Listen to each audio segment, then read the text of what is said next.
Le FESPACO, c'est dans quelques heures. Les organisateurs des Celebrities Day entendent apporter une touche spéciale à cette fête du cinéma de Ouagadougou. C'est le seul titre au menu de cette édition. Dames et messieurs, bonsoir et bienvenue à cette session d'information.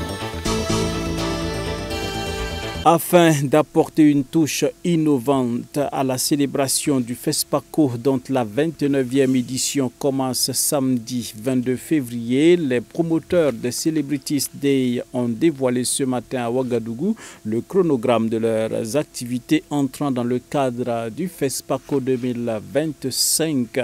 Eh bien, la 5e édition des Celebrities Day entend rendre hommage aux stars du cinéma burkinabé que connaît cette année une innovation majeure qui est la célébration également des footballeurs et des artistes. Le reportage est signé Abibalaï Bourema. La place aux jeunes créateurs. Susciter des énergies d'action entre les célébrités des industries culturelles, sportives et créatives du continent africain pour le développement de l'industrie cinématographique au profit du rayonnement du FESPACO, c'est l'objectif de la journée de célébration des stars du cinéma burkinabé dénommée Celebrities Days en vue d'innover et d'apporter un plus au programme officiel du FESPACO. Il s'agit de placer les célébrités et les partenaires du cinéma au cœur des festivités afin d'honorer leurs actions multiples et multiformes et susciter davantage leur intérêt pour une industrialisation du cinéma africain. Et donc cette année, l'innovation que nous avons, c'est de travailler, c'est de s'asseoir, de réfléchir avec les célébrités des sports pour voir comment est-ce qu'on peut intéresser les sportifs à notre activité. Vous savez que les sportifs, il n'y a pas meilleure célébrité que les sportifs. Voilà. Nous, au cinéma, nous sommes des célébrités, c'est vrai, mais les grandes célébrités aussi, ce sont les sportifs. Et nous pensons que les sportifs, c'est nous, notre image qui les rend célèbres.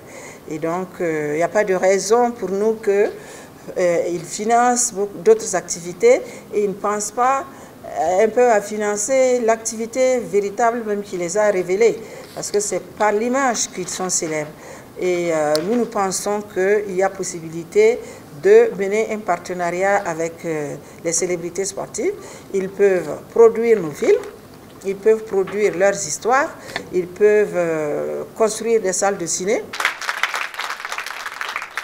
Dans une vision plus endogène de la souveraineté culturelle, le gouvernement a placé la 29e édition du FESPACO sous le thème « Cinéma d'Afrique et identité culturelle » afin d'apporter leur contribution au succès de la présente édition et pour donner un partenariat de notoriété au cinéma.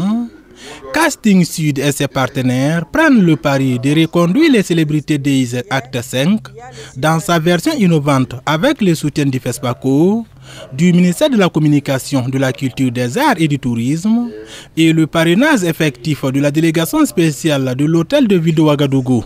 L'innovation apportée à l'édition 2025 est d'accorder une place prépondérante aux célébrités du sport et des loisirs. Mais en dehors de ces deux invités d'honneur, plus de 200 milliards de francs CFA à rechercher afin d'atteindre l'objectif de plus de 600 milliards de francs CFA qui représente le coût du plan d'action pour la stabilisation et le développement pour la période 2025-2027.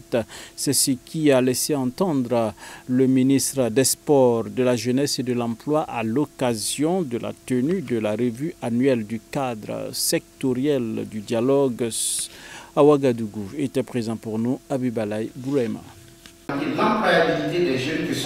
Dans le cadre de la mise en œuvre du plan d'action pour la stabilisation et le développement, qui se veut l'instrument central de mise en œuvre de la politique nationale de développement, le ministère des Sports, de la Jeunesse et de l'Emploi a élaboré les projets de rapport annuel de performance 2024 et le plan d'action pour la stabilisation et le développement 2025-2027. Ce matin à Ouagadougou, le ministre des Sports, de la Jeunesse et de l'Emploi a présidé le cadre sectoriel de dialogue pour examiner et adopter les 10 projets du rapport.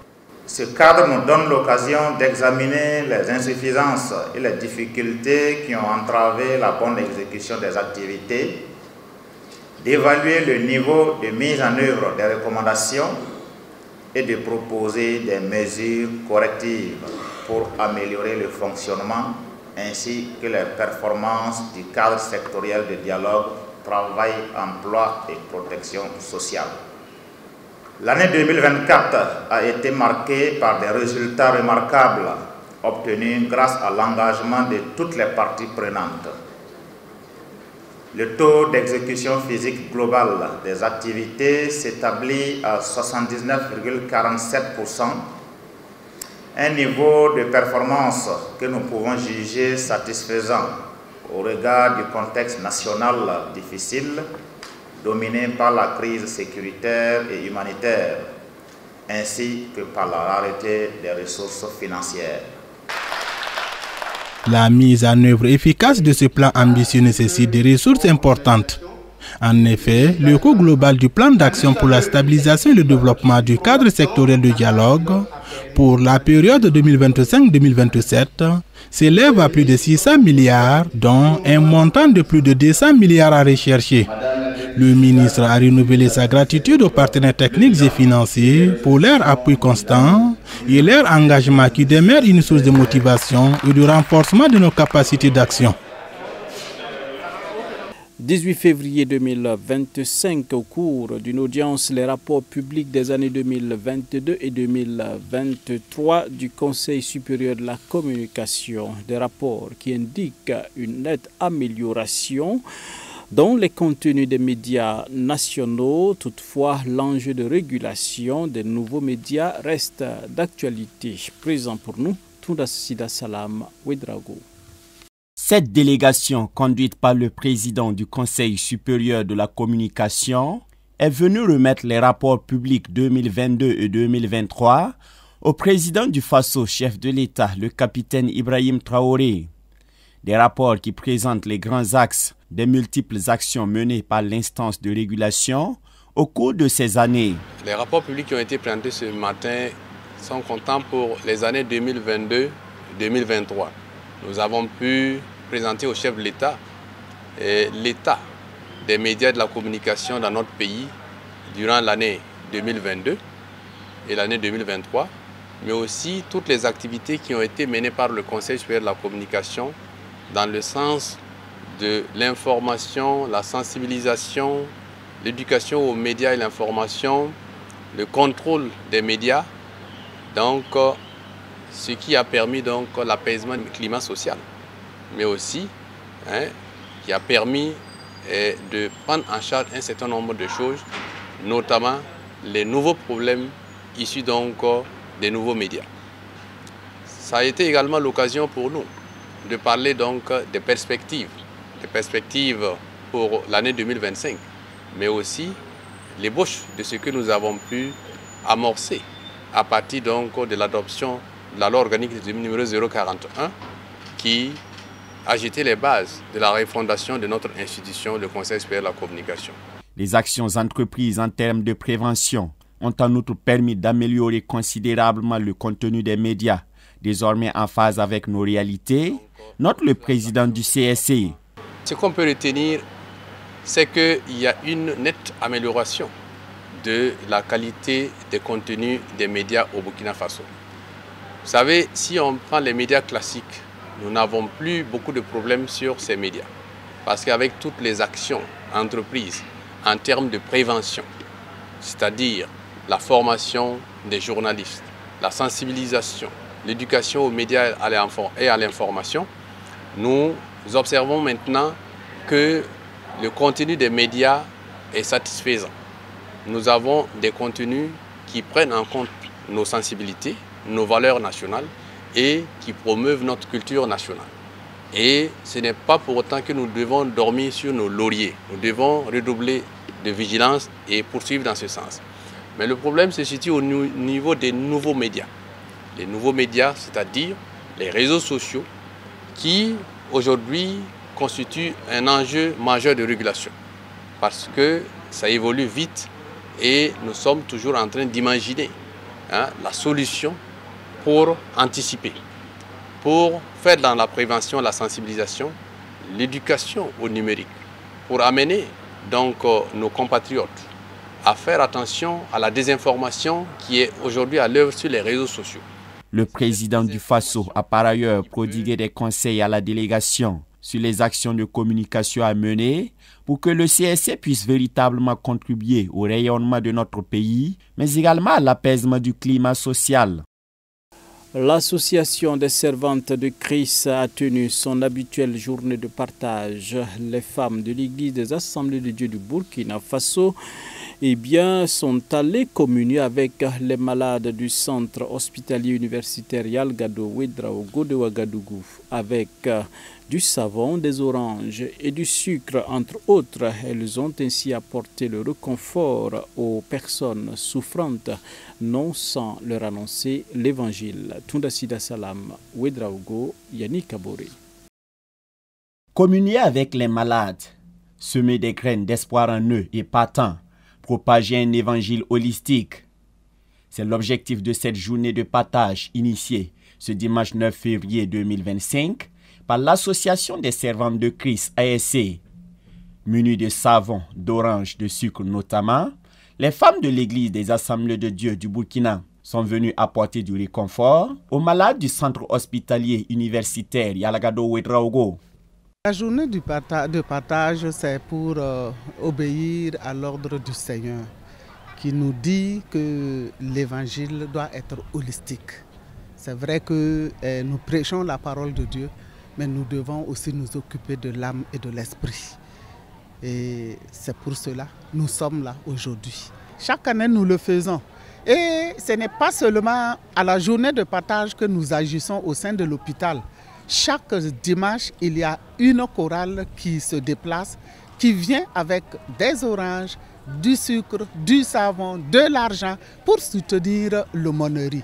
Notre joie est d'avoir entendu que partout ailleurs, les gens, les femmes se mobilisent pour vraiment rendre visite aux malades dans les hôpitaux. Il y a Zorgo qui est déjà sorti. Et un peu partout, nous voyons les femmes qui se donnent. Et il y a Zignaré qui s'organise. Et un peu partout, nous voyons que les femmes s'organisent. Nous sommes venus avec du savon. Et nous avons amené aussi du sucre.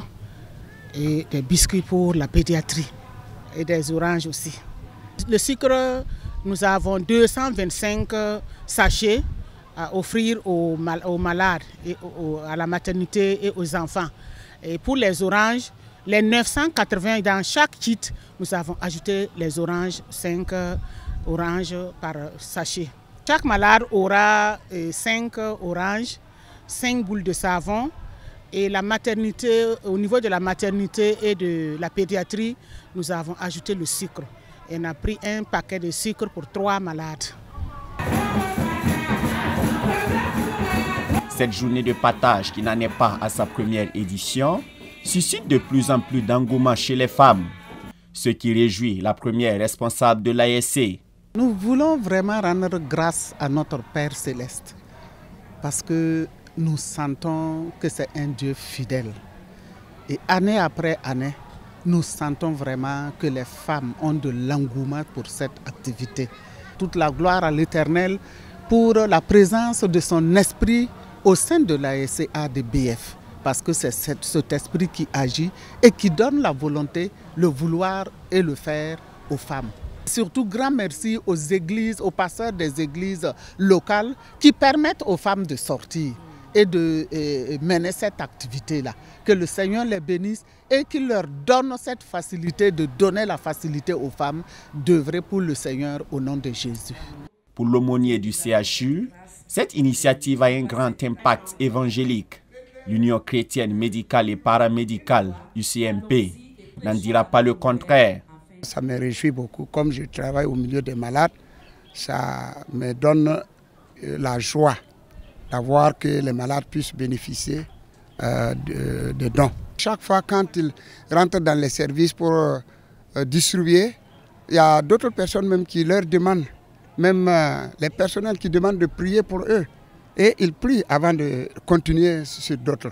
Et les malades même se réjouissent. Il y en a d'autres qui se donnent au Seigneur. Et cela aussi, ça fait une grande joie pour nous.